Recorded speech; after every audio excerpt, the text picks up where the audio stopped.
everything I do in lunging, I am pretending I am on your back.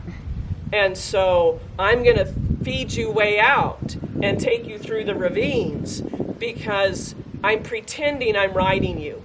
And I want to see, how do you act? Because if you don't act well without me, then I probably shouldn't get on you. And if your balance isn't good yet on varied terrain, I shouldn't ride you. You're too young or whatever. But so that's why the obstacles all around the arena, I'm always steering both sides of the horse. We're always practicing being ridden, and then someday we are. And I always want that freedom, like I'm not here, I don't have you confined. Okay, I'm doing this. It's like, hey, I'm not really here. This is like a safety belt. What are you going to do if you're free? Are you going to just take off? Because I need to know when I ride you. What do you think of freedom? And so I always want them to think they're free and that I'm just like I'm riding them. I'm not here. I'm just steering you. And so I'm not going to micromanage. And so again, if you think like, oh, and sure, you're going to come right up and give me two eyes. And so I'm going to try to get this eye. So see how I was able to push the right eye and get him to come off the fence? And now I'm going to back up and try to get him to look with both eyes. So right here, when I lose an eye, I have to draw him back again. And if I lose an eye, because he's looking for which way do I run if she gets any closer. So there's no reason to get any closer. I go, and I might step over here. So I follow, it's like you can't, there. So now he committed totally with both eyes. And so now I could catch him. Good job.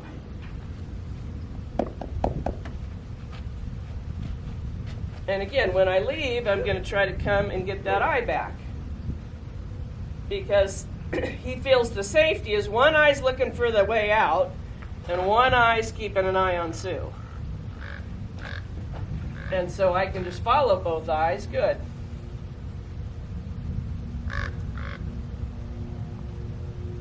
And so he learned that when I look at you with both eyes, something bad happens. And especially a young horse like this, it doesn't make sense to rush to catch him because you're not going to ride him anyways. So if all of his training today is just on being caught, then that's okay. So you see how I weave when he weaves so that I can stay between his there. And then when he stops shifting his eyes around, commits both eyes to me. Good job.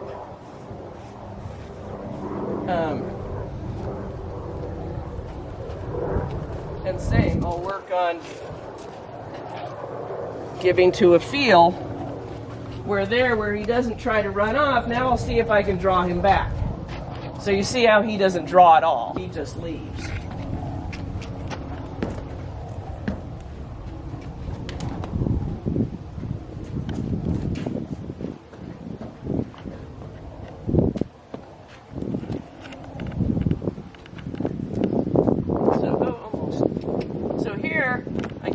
Moving, and then I try to draw him to me. And he'll look for a second. So here I want those hindquarters to move. If his feet aren't moving, that was a little better. But it sounds funny, he needs to move his feet to be able to turn and face me. And that's, if you ever watch a mare, like if their baby's laying down sleeping and they need to run away, they paw and bite at the baby until it gets up. And then they kind of run around the baby. And the baby's like, oh my God, what's going on? They make like a little tornado, and then mom takes off and baby goes wham and runs behind her. So the mom knows, I got to get your feet moving. No, don't go in the barn.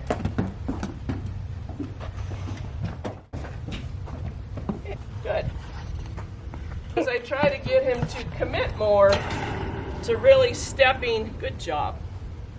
Because you see how he's still likes to keep his butt against the fence. He still kind of does this thing, well, I'm caught anyways. And so that's where, and so here, no, you don't get to go in the barn.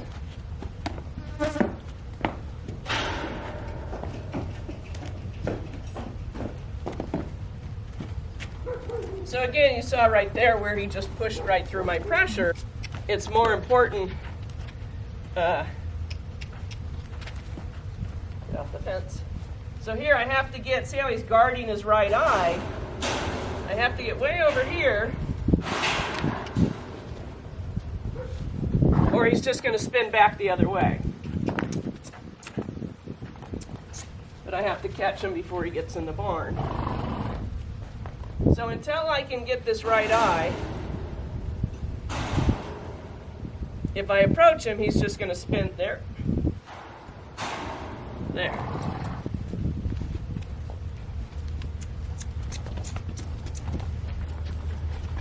So again, when he turns away from me, he gets pressure and irritation. And then when he faces me, I keep trying to show him that there is no pressure and no irritation. But again, you see how he kind of positions himself back into a corner or back into the fence. Yeah. He always needs to feel like it's not his fault he got captured.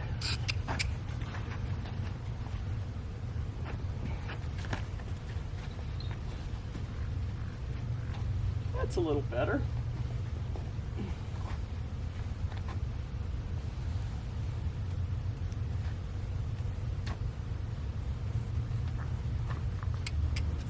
So now I'll help him with this one by getting him to move those hindquarters around. Good job. So again, I want the shoulder to move away first.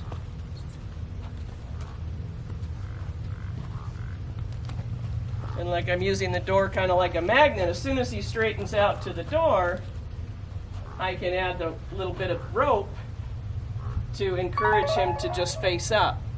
Good job. So I want to see that that shoulder stays away from me, just like he was loose.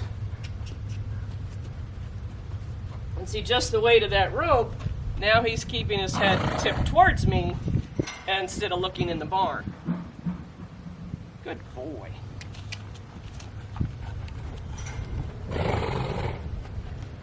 Punches. So that's the action we want. A nice strong step around like that, but when there's no rope. Nope, nope, nope. Hey, hey. Change eyes. So you can see that it's only like half a pound of pressure. So that's what we want without the rope. And you can see we're down to just the weight of the rope is enough to remind him, oh yeah, you know, the first day, you know, we had a halter and everything on him. Now I'm going to see what he remembers now that just the weight of the rope isn't there.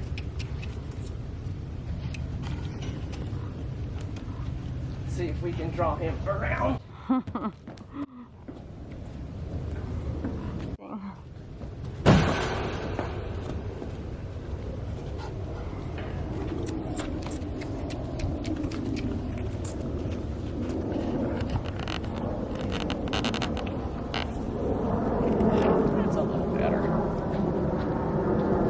But so you can see that that rope doesn't weigh a pound, but with it, he'll stop out here in the middle and keep bent with both eyes on me, and without it, hey.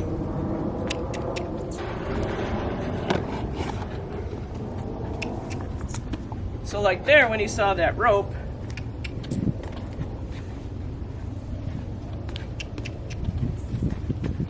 he had a flashback. So he hid in that corner, now he wants to hide in this corner. Get up. And now he won't give me this other eye because that rope came into that eye when I threw it over him. And now he's having a flashback.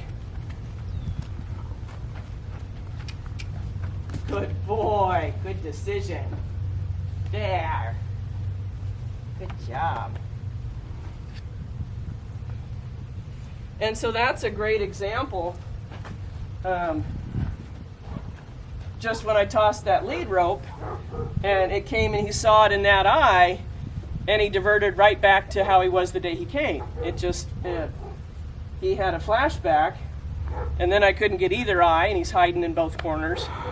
And so the problem is it's that simple at this stage. You know, he's had that feeling in his brain for a year, and he's had this feeling for a week and 2 weeks. And that's what's critical when they go home, why they'll immediately revert back. Because if he had 3 or 4 of those in a row, it would wipe out everything I've done in a month. And it's that easy. I mean, he just saw the lead rope. I've thrown it 100,000 times in 2 weeks. And that particular time, it just hooked back to his old memory. But so you can see now right here how he keeps his head bent past that door with just the weight of the rope. And so where he's thinking about staying with me and not thinking about how do I get out of here, what's the best hole. And then same, I just barely turn and he freely moves those hunches. Whereas when he's loose, he like moves it half a foot and goes, there you go, that's all you're getting. So this is how light he's become with just the weight of the rope, which is pretty nice. So again, you can see how he's making a circle past the door. He's not making like an L turn with the rope around his neck, just the weight of the rope. And then again, when I come through here, we get huge steps and a perfect face up. Hi. But again, once all he needs is the support of this rope right now, but the minute it's gone, he's back to clueless. And so you see the minute it's gone, he's out of here.